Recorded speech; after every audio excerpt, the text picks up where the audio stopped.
Okay, Tov everyone, we're continuing Masechet Megila, Perek Aleph, Mishnah Gimel. We mentioned that there are different sizes of cities.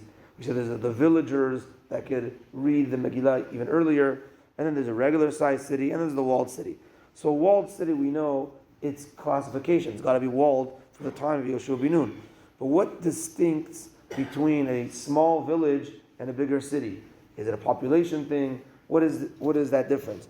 So the Mishnah tells us, Ezohi ir gedolah. What is considered a big city? Kol sheyesh ba asara batlanim. Any city that has 10 batlanim. So what does batlanim mean? So, No. So you're going to see it's the opposite actually. We're learning Masechet Megillah. So asara batlanim in Hebrew, a batlan is someone that wastes time, someone that is bater, right? Loser. Okay, so modern Hebrew has given this a negative connotation, but listen. So what's asara batlanim? A person that doesn't work, but what is he doing all day? He's learning Torah all day. And if a city gets to that point that they're able to hire 10 people to learn Torah all day and be in the shul all day, that's back in the day, they got to that point, they're big enough that they could sustain financially this kollel, basically.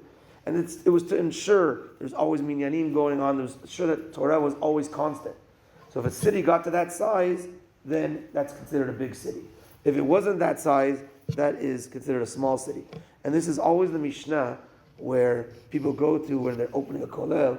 Let's say, especially in a city that doesn't have a kollel, or like, let's say, a Sfarda kollel, or in a city that didn't have one, say we're not considered a city if we don't have a kollel, right? We see from here, you're not considered a big enough, strong enough city if you don't have 10 batlanim, 10 people that are not working, but being sustained by the community to learn Torah all day. Pachot mikan hareze kfar. Less than 10 is considered a village. Okay. Be'elu amru makdimin velo me'achrin. Now, for only for Purim did we say we're allowed to do things earlier. Meaning, if you can't do it on the 14th, the villagers would do things earlier than the time. So that's not usual. That's only for Purim. Aval. Now we're going to give a list of things that you push off. Aval zman atze kohanim, the time of the wood of the kohanim. There was a time where the Kohanim would bring wood for the Maracha. They would stop cutting the wood by Tu B'Av in the summer for the Mizbeach. So if that day would fall out on Shabbat Tu B'Av, then it would be brought the next day. It would be pushed ahead, not pushed earlier. So to V'Tisha B'Av, if Tisha B'Av would fall on Shabbat, it gets pushed ahead. You don't fast before the time. V'Chagiga, or the holiday korban that was brought on every holiday, and if you couldn't bring it, you couldn't bring it on Shabbat, it would be the next day. Vehakel, the gathering, like this past year should have been, right after Sukkot, the gathering, all of Bnei Israel to hear the king or the Kohen Gadol read Sefer Devarim. If that fell on Shabbat, it would be pushed to the next day. All these cases, me'achrin velo makdimin, we push it ahead and not earlier. Afal pisha amru. Next point in the Mishnah. Even though we said makdimin mutarim behesped uftaniot umatarot levyonim. Even though we said we were allowed to bring it earlier and read the Megillah on the 11th, 12th, and 13th, still those days are kind of regular days where you're allowed to have regular eulogies. You're allowed to fast on those days. But also, because it is connected to Purim somewhat, you are allowed to do matanot levyonim on those days. If for whatever reason you can't do Matanot Levyonim on the other day, technically you could do it on those 3 days. Amar Rabbi Yehuda, Ematai. Rabbi Yehuda asks, when is it that the villagers are allowed to read earlier? On a day, we said on a Monday or a Thursday, on the day of the Shuk. That's only when Makom Shenichnasim V'Sheni V'Chamishi. Only when they actually is a Shuk on Mondays and Thursdays, where they would go into the big city and read the Megillah there. But if they're a village, let's say, but there's no big cities around that go in on Monday or Thursday, there's no special Shuk day Monday and Thursday, then they read it on the day of Purim on the 14th. Next Mishnah. Karu et Megila ba'adar rishon v'nit'abra shana. So we know that sometimes we have two adars. So which adar do we read, and which adar is Purim? It's in the second adar. The Gemara goes through the entire discussion, but this is just a Mishnah.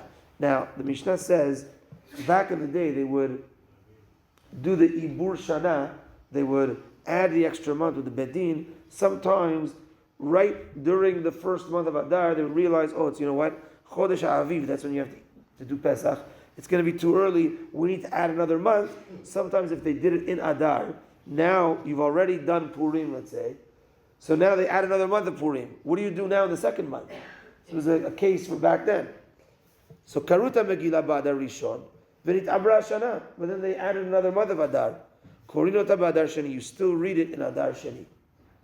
And now the Mishnah says, which is going to be a continuous theme for the next few Mishnayot. These are the Mishnayot called the En Ben. There's no difference between Adar Rishon la Adar Sheni, Ela Kriyat Megillah u'Matanot Levionim. There's no difference between Adar Rishon and Adar Sheni, only the reading of the Megillah and Matanot Levionim, which includes Mishloach Manot, which means Purim. Meaning, what does it mean there's no difference? The 14th and 15th of Adar Rishon are days of no Tachanunim, no eulogies, no fasting on those days, because those are still considered somewhat special days. Adar Sheni, it's the same, Yudalet and Tetvav. The difference is that it's Purim. The actual Purim is in the second Adar. There are other differences as far as Nachalot of people that pass away in a regular Adar. Their Nachala is observed in the second Adar. If a person passed away in Adar Rishon, then the Nachala is in Adar Rishon. So too for Bar Mitzvah. If a boy is born Adar Rishon, it's in Adar Rishon. If he's born in a regular Adar, then it's Adar Sheni. If he's born in Adar Sheni, certainly it's in Adar Sheni as well. Let's do one more quick Mishnah. En Ben, another En Ben. There's no difference between Yom Tov and Shabbat. There's no difference between Yom Tov and Shabbat. Ela ochel nefesh bilvad. Only cooking alone, because that the Torah says, where if you have an existing fire, you're allowed to cook on Yom Tov, not allowed to cook on Shabbat. Extended to this is carrying. We know that you're allowed to carry only when there's an eruv. On Yom Tov you could carry even if there's no eruv, because that's connected to eating, because you were allowed to carry for eating purposes, for ochel nefesh purposes on Yom Tov. It says Bet Hillel, you're even allowed to carry for non-eating purposes. So carrying is another difference. One other difference, En Ben Shabbat leYom Kippurim. What's the difference between Shabbat and Yom Kippur? Obviously, Yom Kippur you fast, Shabbat you don't fast. This is referring to if a person sins with regards to doing work, driving, or doing on Shabbat and Yom Kippur. What's the difference? Ela shezez dono bidei adam, vezez dono bekaret. The difference is if a person violates Shabbat or violates Yom Kippur, the difference is on Shabbat, if he did it on purpose, it's death penalty. If Yom Kippur he does it on purpose, it's karet, spiritual cutoff, but it's not death penalty on Yom Kippur. So Shabbat has, so you ask yourself, well, what's worse, death penalty or karet, cutting off? So one would say death penalty, but death penalty is an atonement, it's a kapara for the sin you did. So you did a sin, and there's different kaparot that you need. Sometimes it's so bad that you need death to be your kapara, your atonement. Then you go up and you say you already got punished. You got killed for it. Karet is spiritual cutoff. You're going to be alive physically in this world, but you were so cut off spiritually that it's going to need a long time to repair that. So Shabbat is a death penalty, and Yom Kippur is karet. All right. Not ending on such a good note, but that's the end of this Mishnah. We'll continue tomorrow. Baruch Adonai le'olam, amen ve'amen. Rabbi Chananya, ben HaKasheh omer ratzah, kadosh baruch hu lezakot, et Yisrael lefichach iba lem Torah, so shneimar, Adonai hafetz, man tzidko, yagdil Torah ve'yadir.